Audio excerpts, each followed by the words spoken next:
kok kenapa di pasar kok dibolehkan orang untuk lalu lalang ke sana kemari, sementara masjid ini dipaksakan untuk ditutup sementara dan sebagainya. Itu analogi yang salah.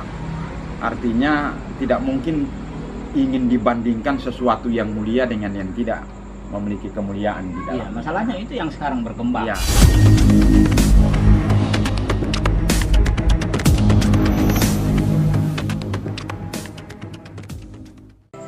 Assalamualaikum warahmatullahi wabarakatuh. Halo, selamat malam. Ketemu lagi dengan saya Adhan Najmuddin di channel ini. Dan malam ini adalah di awal Ramadan 1441 Hijriah.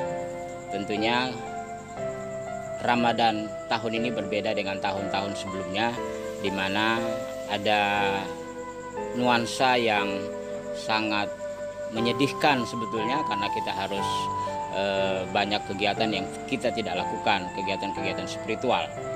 Nah, malam ini kembali lagi Pak Dr. Lukman Estahir, beliau adalah ahli filsafat dan pemikiran Islam, akan berbincang seputar Ramadan, tentunya di nuansa COVID-19 ini. Assalamualaikum warahmatullahi wabarakatuh Pak Dokter. Waalaikumsalam warahmatullahi wabarakatuh. Ya, apa kabar ini? Ini Alhamdulillah. Puasa pertama Ramadan ya? Puasa pertama Ramadan. Iya. Pak Dokter, saya ingin Pak Dokter mengisahkan kira-kira atau berbicara tentang pengalaman spiritual yang Pak Dokter alami pada pertama Ramadan ini. Ya, memang ada suasana yang berbeda ya. Kita melaksanakan puasa Ramadan di tahun ini dengan tahun-tahun sebelumnya. Kalau tahun-tahun sebelumnya kan biasanya saya di malam pertama itu sudah bersama-sama dengan jamaah. Kita sholat tarawih, mulai sholat isya bersama-sama, kemudian sholat tarawih, lalu kemudian ada tausiah yang biasanya saya sampaikan. Jadi pada saat malam pertama itu saya karena ada himbauan dari pemerintah daerah sekaligus juga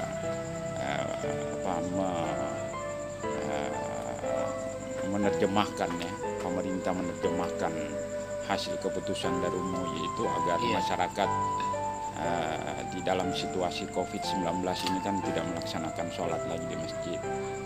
Suasana itu betul-betul hilang. Dan pada saat saya melaksanakan tarawih berjamaah di rumah itu, di rakaat keempat itu saya tidak bisa menahan air mata saya itu tumpah, karena pada saat itu suasana di mana saya bersama-sama jamaah itu biasanya di malam pertama itu yang muncul di benak pikiran saya, sehingga perasaan hati saya itu terenyuh dan tidak mampu lagi menahan air mata saya. Ya, saya mencoba untuk meresapi itu. Ada sesuatu yang hilang sih sebenarnya ketika malam itu saya rasakan. Tetapi itu juga bagi saya sebuah bentuk penerjemahan saya akan kerinduan Ramadan itu, di mana tarawih menjadi bagian yang terindah di dalam pelaksanaannya, dan tiba-tiba putus. Ya, setelah saya selesai melaksanakan tarawih berjamaah, karena penuh dengan tangisan air mata, anak-anak saya juga terharu dengan bacaan-bacaan saya, istri juga saya. Mereka bertanya, suasana apa yang saya alami ketika itu? Saya menyatakan seperti seorang kekasih yang begitu lama merindukan untuk ketemu. Itu malam itu saya tidak bisa ketemu. Iya. Kira-kira perasaan yang kita alami seperti itu. Saya kira suasana itu dirasakan oleh umat Islam di seluruh dunia, ya khususnya kita yang ada di Indonesia maupun di daerah Palu yang kita cintai ini. Ada kerinduan yang sangat luar biasa dengan Ramadan, dan itu hanya dirasakan oleh mereka-mereka yang memang ketika Ramadan itu datang, lalu kemudian melaksanakan tarawih berjamaah itu tiba-tiba hilang. Kerinduan itu luar biasa. Tetapi yakinlah jasad kita ini akan diharamkan oleh Allah. Amin. Insya Allah juga ya, para umat muslim ya yang lain yang melaksanakan itu dan merasakan. Sekarang apa hikmah yang kira-kira bisa diambil dari peristiwa ini? Hikmah apa yang bisa dipetik? Yang pertama sih sebenarnya bersyukurlah orang-orang yang bisa merasakan ada yang hilang pada saat itu.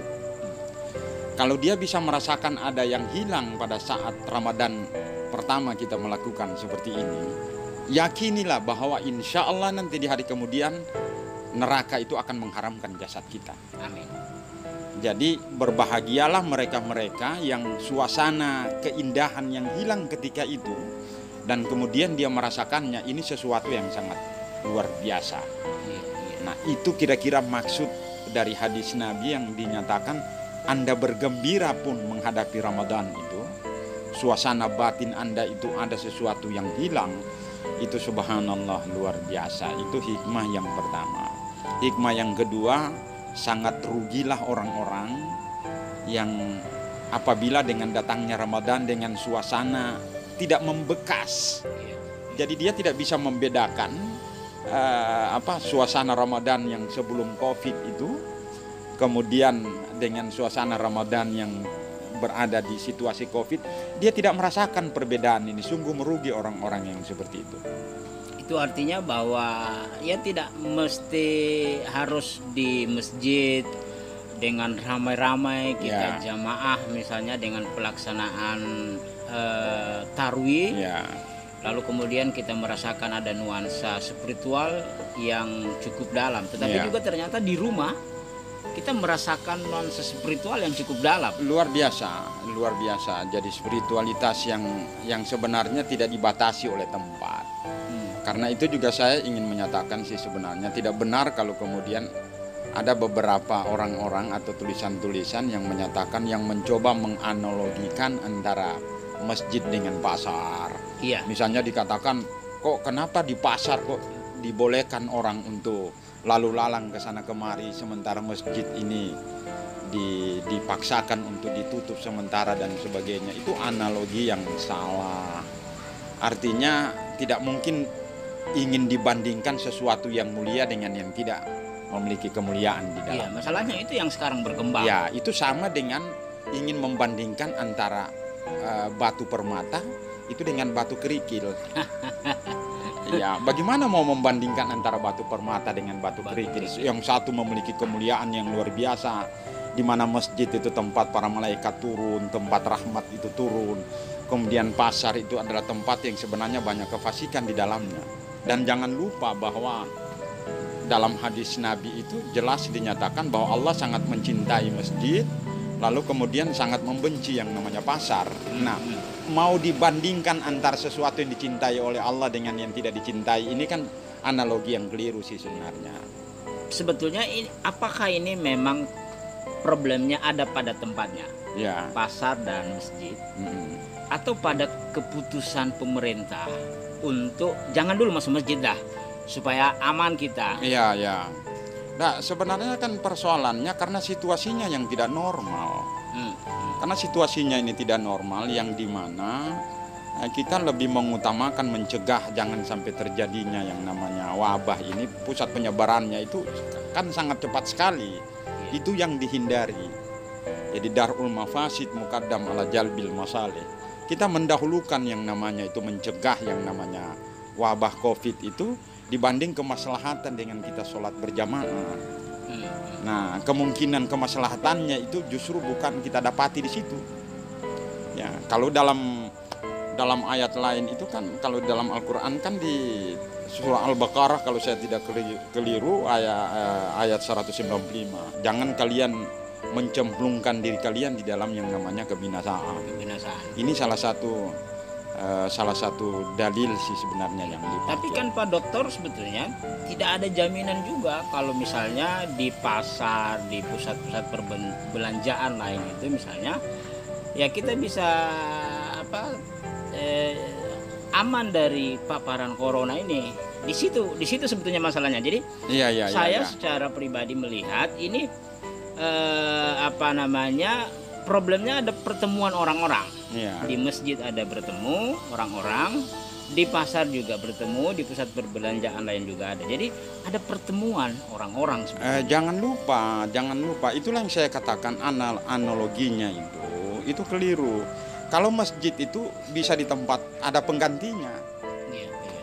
Kalau masjid ada penggantinya. Kalau Anda tidak bisa karena ada sesuatu hal misalnya di masjid, kita bisa di mana saja tempat suci itu menjadi masajidullah, tempat-tempat sujud Allah.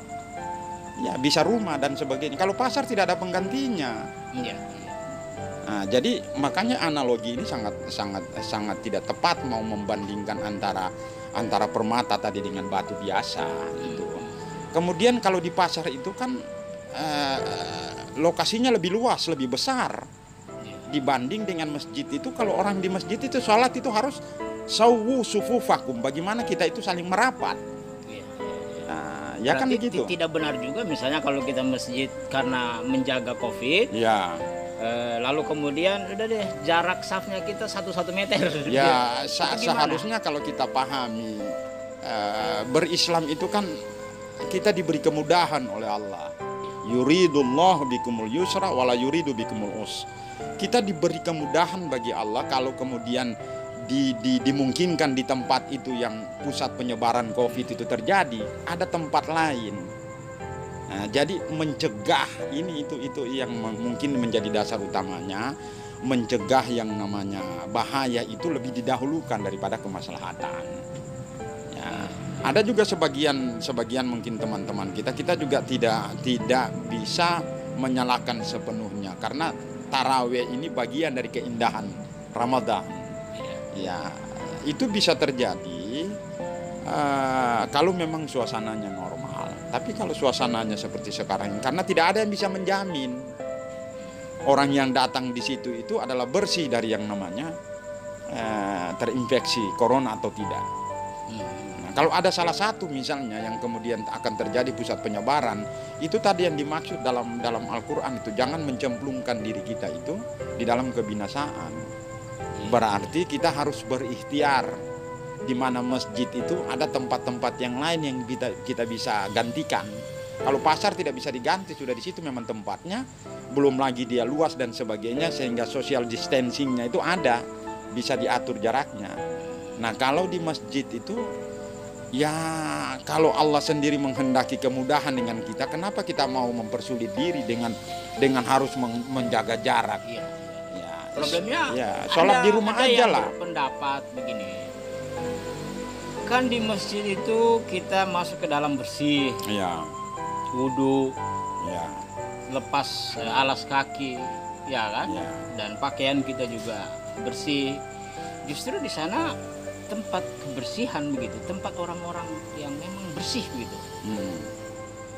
Nah, dibandingkan misalnya dengan pasar, ya justru di situ sangat rawan berpotensi jadinya. Nah, ini bagaimana Bapak melihat? Saya melihatnya keliru mau menyandingkan antara masjid dengan pasar. Iya. Itu yang tidak benar sih sebenarnya, mau menganalogikan sesuatu yang mulia itu mau dibandingkan dengan tidak ada kemuliaan di situ. Itu enggak sesuai logikanya, kira-kira begitu. Iya. Sama dengan Anda membandingkan diri Anda dengan Nabi Muhammad. Itu enggak bisa lah. Jadi oleh karena itu dari analoginya, dari logika membandingkannya itu sudah tidak tepat. Salah logika ya. Salah logikanya. Kalau kita membandingkan logika Mekah, Ya. Nabawi, Masjid Nabawi Ya. dengan masjid kita di sini itu gimana? Ya, itu katakanlah masih sama. Iya. Masih sama posisinya masjid kan. Itu masih sama, masih memungkinkan lah kita terima. Artinya antara Masjid Nabawi dengan masjid yang ada di daerah kita, karena memang ada petunjuk-petunjuk yang menjelaskan bahwa sholat di Masjidil Haram atau di Masjid Nabawi itu 100 kali lipat pahalanya dibanding dengan masjid yang ada di sini. Jadi memang sebetulnya betapa Ramadan kali ini menjadi kesedihan bagi Ya. seluruh umat Muslim yang melaksanakan Ya. puasa Ramadan, tapi di sisi lain Dan sebetulnya- kesedihan itu jangan lupa, kesedihan di situ tidak bermakna negatif. Iya, iya. Kesedihan di situ itu bagian luapan kecintaan kita akan Ramadan yang selama ini kita begitu bahagia bersama-sama. Lalu kemudian tidak terjadi ini. Ya, kita harus pahami bahwa ini adalah bentuk curahan hati kita yang kira-kira yang mungkin tadi seperti saya contohkan, kita rindu dengan seseorang yang selama ini mungkin sering bersama-sama dengan kita, lalu tiba-tiba karena ada satu masalah kita terputus. Ya, tetapi situasi ini nanti akan kita rasakan nanti ketika suasananya kemudian menjadi aman, lalu kita kembali lagi puasa seperti biasanya. Keindahan dan kebahagiaan itu akan dirasakan oleh orang-orang yang saat ini merasakan ini. Ya, tidak terjadinya situasi Inilah seperti mungkin itu. saya menyebutnya dalam catatan saya berpuasa dalam kesunyian. Berpuasa dalam kesunyian. Iya. Ya. Bahkan mungkin pada ke depan kita malah kalau misalnya ini tidak segera teratasi pandemi COVID ini, Ya. malah kita bisa-bisa berlebaran dalam kesunyian. Bisa saja. Pada episode sebelumnya Pak Dokter telah meyakini bahwa kemungkinan ini tidak terjadi. Nah, Pak Dokter sebagai seorang ahli di bidang filsafat dan pemikiran Islam, apa yang kemungkinan Bapak prediksi di balik peristiwa ini nanti setelah Lebaran ini kita adakah sesuatu yang sangat indah akan kita dapatkan dari sini? Saya kira begini, seperti yang saya sampaikan di episode kita yang sebelumnya ya, saya sudah banyak mendapatkan informasi. Mungkin mereka setelah menonton tayangan ini, banyak yang memberi WA ke saya. Alhamdulillah dia bilang, Pak, saya menjadi sembuh dengan membaca Al-Quran. Itu ada beberapa orang lah yang menyampaikan seperti itu. Nah, bagi orang-orang yang sudah misalnya mengalami terinfeksi misalnya COVID dan sebagainya, saya kira tidak ada jalan lain. Ya, mereka jadikan Al-Quran ini sebagai obat. Bacalah Al-Quran dan pasrahkan kepada Allah segalanya. Dengan membaca Al-Quran itu, insya Allah proses penyembuhan itu akan terjadi. Jadi tidak semata-mata pendekatan saintis. Ya. Kemudian yang kedua, bisa saja ada ledakan-ledakan besar yang terjadi selama bulan Ramadan. Mungkin ilmuwan dimanapun jangan lupa bahwa Al-Quran itu hudan linnas, bahwa Al-Quran itu sebagai petunjuk kepada seluruh umat manusia, bukan hanya umat Islam. Bisa saja mungkin ada ilmuwan-ilmuwan yang karena gemuruh dari pembacaan Al-Quran di bulan Ramadan itu kemudian memberi getaran kepada mereka, dan lalu kemudian bisa menemukan itu obat seperti apa yang kira-kira yang terbaik bagi COVID-19 ini. Yakinlah dan percayalah, karena Al-Quran, Allah tidak pernah berdustakan janjinya, di mana Al-Quran itu sendiri dinyatakan sebagai obat. Nah, kalau ini betul-betul dibaca dengan penuh kesadaran, dengan penuh keikhlasan bahwa inilah yang akan menjadi jalan bagi dirinya yang bersangkutan ini, yang mengalami COVID, insya Allah. Saya ingin kembali lagi ke topik kita pertama itu, bahwa soal masjid dan pasar. Malah saya melihat di postingan di media sosial ada yang sengaja mempublikasi bahwa kita ini sholat tarawih loh, ya kan? Ini apakah ini cara melawan terhadap kebijakan pemerintah, atau tidak patuh terhadap himbauan pemerintah, atau sebagai sugesti kekuatan pada dirinya bahwa kita ini umat Muslim tetap melaksanakan tradisi-tradisi sebelumnya di mana kita melaksanakan jamaah di masjid. Menurut Pak Dokter, ini apa sebetulnya? Apakah memang karena ini tidak menangkap dari secara substansi pesan-pesan ini? Atau mungkin memang pemahaman keagamaannya dalam menjalankan ibadah ini sangat emosional. Iya ya. Jadi ya corak keberagaman kita ya, yang sebenarnya sekarang ini katakanlah corak keberagaman yang emosional seperti itu sesuatu yang kita tidak bisa pungkiri.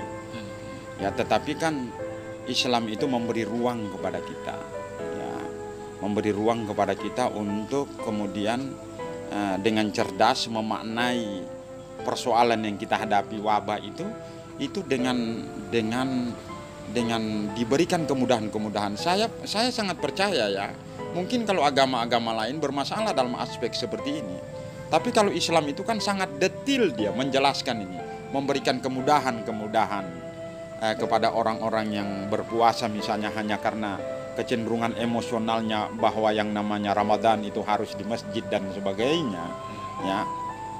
Jadi ingin memaksakan sesuatu itu dalam situasi yang tidak normal ini sih sebenarnya ya perlu disadari oleh masyarakat lah.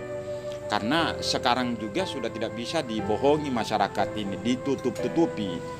Masjid Nabawi maupun Masjid Mekah sekarang itu kalau kita lihat itu tidak ada lagi orang sholat tarawih di sana. Kalau kita berbicara tentang nilai keagamaan kita di dalam bulan Ramadan yang diisi dengan tarawih, itu akan tertutupi. Jadi bukan cuma kita ternyata ini, ya, masyarakat harus sadar bahwa bukan cuma kita ternyata yang melakukan yang seperti ini. Seluruh dunia wabil khusus di dua masjid yang sangat kita muliakan ini, di sana juga itu tidak melaksanakan sholat tarawih. Jadi tidak ada yang kurang sih sebenarnya dengan nilai-nilai puasa yang kita dapati ini, tidak ada yang kurang. Ada pendapat malah justru kalau kita di rumah untuk menjaga supaya tidak terjadi penyebaran lebih meluas termasuk terhadap diri kita, ini dianggap sebagai jihad. Itu bagaimana Pak Dokter? Maksudnya jihad apa yang dimaksud ini? Di rumah ini atau di... Kita di rumah itu bahwa kita melaksanakan stay di rumah. Oh iya, itu jihad itu. Ini bagian daripada jihad. Itu bagian daripada jihad. Di mana jihadnya itu? Yang tadinya kita ada dorongan yang begitu kuat di dalam diri kita. Yang dimana yang namanya sholat tarawih itu menjadi bagian dari keindahan Ramadan, kemudian tidak terjadi. Tidak terjadi dan kita mencoba mengartikulasikan puasa kita dengan bagaimana menarik tempat masjid itu yang ada di rumah. Itu adalah salah satu bentuk jihad. Itu bukan mudah itu. Bukan mudah mau melawan nafsu kita itu seakan-akan kita merasa sudah paling benar bahwa sholat itu kalau tarawih harus di masjid, lalu kemudian kita tarik suasana itu di rumah. Itu sebuah bentuk jihad yang luar biasa dan nilainya sangat besar sekali. Itu yang pertama. Dia juga yang kedua, dia juga bisa dianggap sebagai jihad karena kita sebagai orang tua itu bagaimana bisa menyatukan keluarga yang tadinya itu mungkin tidak pernah sholat bersama-sama. Ya, keberagaman kita mungkin sangat individualistik sebelumnya. Saya misalnya jarang sekali kalau di Ramadan sebelumnya itu saya berkumpul dengan seluruh keluarga saya dan sebagainya, karena saya ini hampir setiap saat itu ceramah di berbagai masjid. Tapi kemudian dengan situasi seperti itu, di sanalah kita betul-betul bersama dan itu satu keindahan yang sangat luar biasa. Itulah salah satu yang kedua, itu bentuk jihad kita, bagaimana bisa bersama-sama dengan mereka, membiasakan mereka. Ya, membiasakan tadi misalnya kepada anak saya misalnya saya suruh dia yang baca doa tarawih.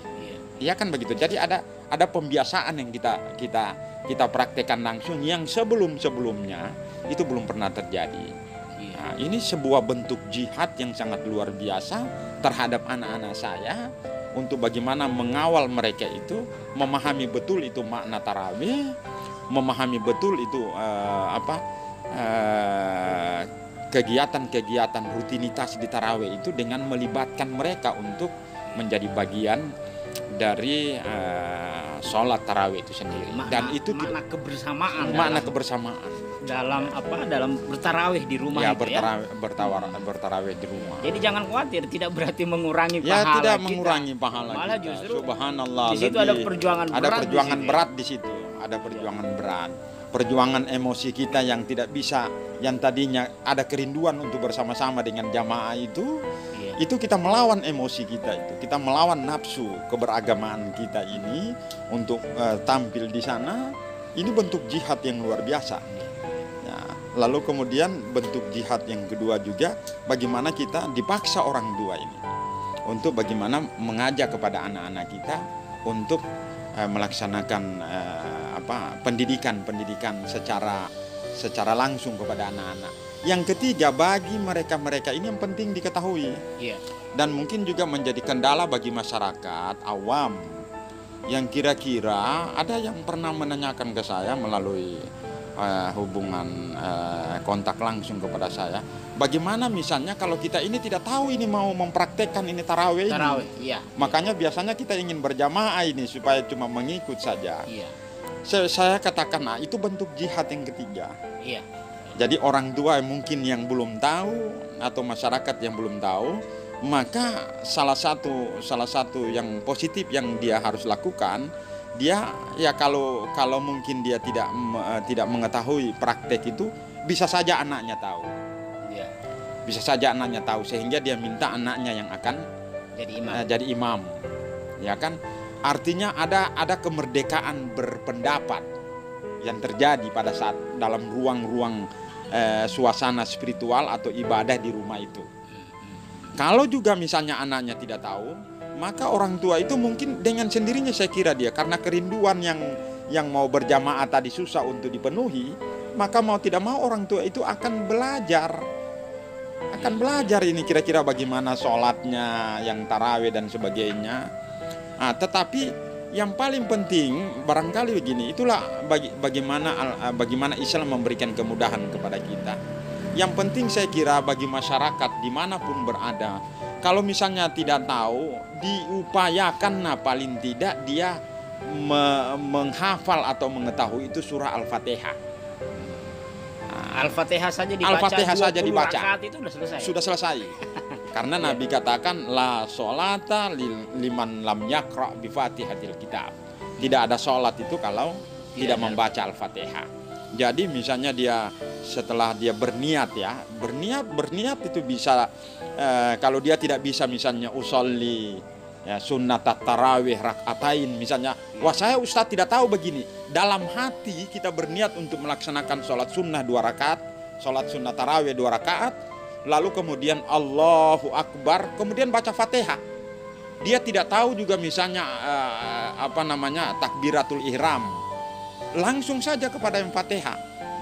Jadi bismillahirrahmanirrahim, alhamdulillahirabbil alamin sampai waladhdallin. Kemudian dia ruku. Dia tidak tahu apa yang dia baca, dia ikuti saja gerakan-gerakan itu. Dia ikuti saja sampai misalnya 20 rakaat, dan itu artinya dia sama melaksanakan sholat tarawih, dia berada di rumah maupun dia berada di masjid. Ya, justru disinilah sebetulnya makna spiritual. Spiritual dari Ramadan pelaksanaan COVID ini. Nah, ini luar biasa. Ya, betul, kita harus mengambil makna-makna di balik. Mungkin kalau tidak ada COVID seperti itu, kita tidak akan belajar langsung. Iya. Kita mungkin tidak akan bertanya kepada Habib atau pada kiai atau pada ustadz. Tetapi dengan ada suasana seperti itu, bagi mereka yang merindukan itu bagaimana sholat itu berjamaah dan kemudian mereka tidak mengetahuinya, mereka pasti akan belajar di rumah. Ya, karena sudah banyak yang menghubungi saya yang seperti itu. Inilah sebetulnya mungkin yang disebut dengan beragama cerdas ya. Beragama cerdas. Beragama dengan cara yang cerdas. cerdas. Dengan cara yang cerdas. Bukan artinya emosional. Ya, tidak banyak mengeluh juga kita dan sebagainya. Ini bagaimana. Islam itu sangat memberikan kemudahan bagi kita. Itu sangat luar biasa. Baik, terima kasih banyak Pak Dokter. Ya. Malam ini sudah berbagi dengan kita. Ya, malam ini kita mengambil di di tempat yang berbeda dari sebelumnya dengan Pak Dr. Lukmanis Tahir. Kita malam ini ada di studio Alam, channel YouTube Adha Najimuddin. Jangan lupa setelah menonton ini Anda subscribe, like, dan bagikan, dan insya Allah video ini sangat bermanfaat untuk masyarakat, khususnya umat muslim yang sedang menjalankan ibadah puasa 1441 Hijriah. Terima kasih banyak. Saya Sama-sama. Anda Jamudin. Assalamualaikum warahmatullahi wabarakatuh. Sampai jumpa.